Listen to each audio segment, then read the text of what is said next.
Kembali bersama kami di Prabowo Gibran menuju Istana. Jika tadi kita sudah mendengarkan pemirsa dari laporan rekan kami Faisal yang menyebutkan bahwa agenda makan malam bersama dengan sejumlah delegasi negara-negara akan segera dilakukan pada pukul 7. Prof, ini kita kembali ya. Prof Karim tadi sudah mengatakan bahwa kemungkinan Pak Prabowo ini akan lebih aktif tentunya di dalam politik luar negeri, termasuk di dalam kebijakan luar negeri. Bahkan kita sudah melihat ini pada saat Pak Prabowo masih menjabat sebagai Menteri Pertahanan. Betul. Ini sudah dalam 6 bulan terakhir ada 20 negara yang sudah dikunjungi. Bagaimana kemudian melihat apakah ini memang sesuatu yang akan dilakukan mulai dari sekarang sampai seterusnya oleh Pak Prabowo? Ya, yang pasti setiap pemimpin, setiap presiden itu punya appetite mereka masing-masing. Ya, apakah masalah isu dalam negeri, ekonomi, atau misalnya masalah luar negeri. Misalnya Pak SBY dulu isu luar negeri. Kalau Bung Karno, wah luar negeri sangat luar biasa. Karena beliau menginginkan Indonesia yang baru merdeka itu dinotis, dilihat oleh dunia begitu kan. Jadi memang beliau harus muncul begitu. Nah sekarang saya lihat kalau Pak Prabowo, beliau juga punya passion yang sangat luar biasa terhadap isu-isu luar negeri. Sehingga bahkan pasti jadi Menteri Pertahanan juga sudah dilakukan. Berkunjung dan kemudian oleh mitra negara beliau diterima sebagai memang presiden terpilih walaupun kunjungan sebagai Menteri Pertahanan. Ya. Tapi yang lebih luar biasa itu ketika beliau menjadi Menteri Pertahanan bisa mengirim pasukan ke Gaza dan Rafah. Satuan kesehatan tapi ya. Tapi kan ini menunjukkan bahwa beliau sebagai Menhan yang bisa menggerakkan pasukan dan lain sebagainya seolah negara begitu ya. Dan beliau lakukan begitu. Apalagi kalau misalnya beliau menjadi presiden. Bisa menggerakkan berbagai komponen untuk membantu misalnya di luar negeri. Jadi tidak hanya sekedar berbicara, tetapi konkretnya ada.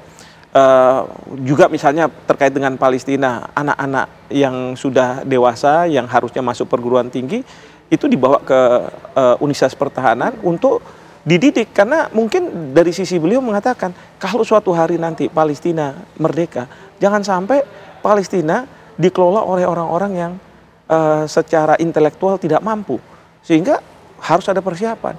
Nah hal-hal yang seperti ini mungkin tidak terpikirkan oleh banyak pemimpin dari berbagai negara, tapi dipikirkan oleh Pak Prabowo. Nah, jadi di sini saya lihat Pak Prabowo seperti tadi Pak Prof Makarim sampaikan, itu akan lebih engaging, akan lebih banyak berbicara dengan Kementerian Luar Negeri, sehingga apa? Kementerian Luar Negeri ini harus bisa menerjemahkan apa yang menjadi ide-ide dari Pak Prabowo. Saya akan sesalkan kalau teman-teman di Kementerian Luar Negeri cuma datar-datar saja. Ya, tidak kemudian mencoba memahami apa yang diinginkan oleh Pak Prabowo dan kemudian dimunculkan. Dan ini suatu kesempatan bagi kita para diplomat Indonesia untuk lebih muncul. Misalnya kepala-kepala perwakilan harus lebih engaging dalam mendapatkan informasi di perwakilan negara-negara terhadap berbagai isu, lalu dilaporkan ke Jakarta untuk kemudian dirumuskan. Kalau misalnya Pak Prabowo membutuhkan informasi itu sudah tersedia, sudah tahu apa yang harus dilakukan ini dan itu. Oke, Prof Karim, Prof Hik tadi sudah menyebutkan ya, ini konflik Palestina-Israel menjadi salah satu isu utama yang kemudian sangat diperhatikan oleh Pak Prabowo. Kita sudah lihat juga pidato Pak Prabowo ini begitu berapi-api mengenai konflik Palestina. Jadi akan seperti apa kemudian arah kebijakan Prabowo Subianto, apalagi khususnya dalam isu ini? Saya melihat ya bahwa Pak Prabowo ini agak lebih memperhatikan pada pendekatan-pendekatan bilateral atau pendekatan-pendekatan yang bersifatnya langsung ya.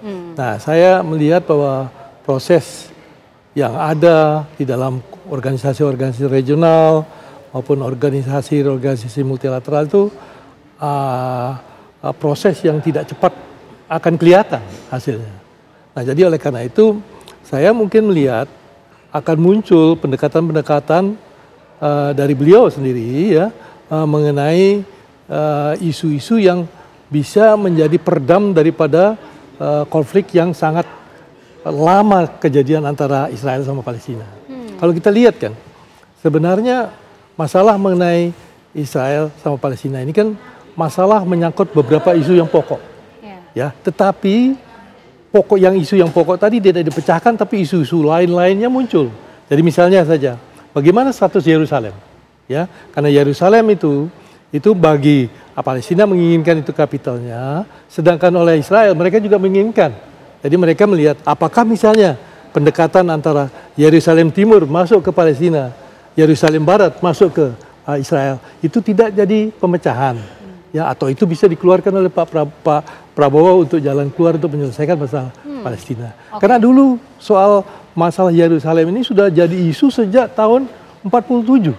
Ya, kalau kita lihat dulu, ya, Majelis Umum PBB sudah mengeluarkan resolusi mengenai pemecahan itu. Kedua, ya, yang menjadi masalah itu adalah pengungsi. Ya, jadi kasus mengenai kalau toh ada penyelesaian mengenai dua negara, ya. Jadi kalau misalnya ada negara Israel, negara Palestina. Nah, ini yang dulu orang-orang Palestina yang lari tahun 48, ya, yang lari karena dia serangannya kan luar biasa menuju ke Palestina itu. Itu bagaimana? Apakah tetap menjadi gelandangan yang ada di Aman atau dia harus kembali lagi ke sana? Ya. Nah, kalau misalnya saja ada alternatif bisa ditawarkan kepada pihak-pihak yang langsung bertindak itu mengenai apa yang dirasakan mengenai Palestina, mengenai pengungsi, mengenai jatah kepada akses terhadap air, ya. Nah, itu mungkin bisa memberi dorongan untuk mencoba menyelesaikan perbedaan-perbedaan yang konkret. Gitu.